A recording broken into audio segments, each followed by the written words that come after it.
पाठ नंबर 6। सच झूठ का निर्णय। रात का समय था।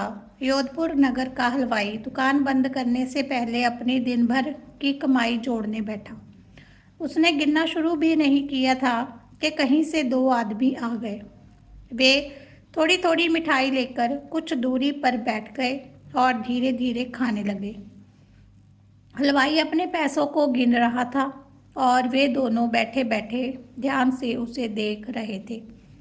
दुकान बंद करने के बाद जब वह रुपयों की थैली लेकर चलने लगा तो उन दोनों ने कहा, भाई हमारी थैली अब हमें दे दो। हलवाई को उनकी बातों पर बड़ा आश्चर्य हुआ। वे बोला, कैसी थैली? ये तो मेरी रुपयों की थैली है।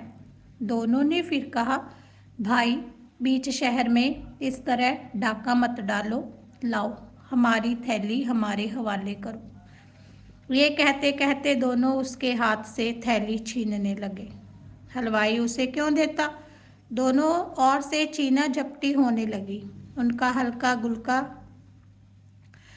हल्ला गुल्ला सुनकर बहुत से लोग जमा हो गए।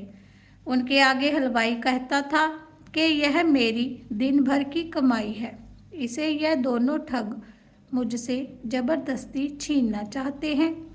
इसके विपरीत यह दोनों आदमी उसमें रखे हुए पैसों की ठीक ठीक संख्या बताकर कहते थे कि इस थैली में हमारे इतने रुपए हैं, आप लोग गिनकर देख लीजिए।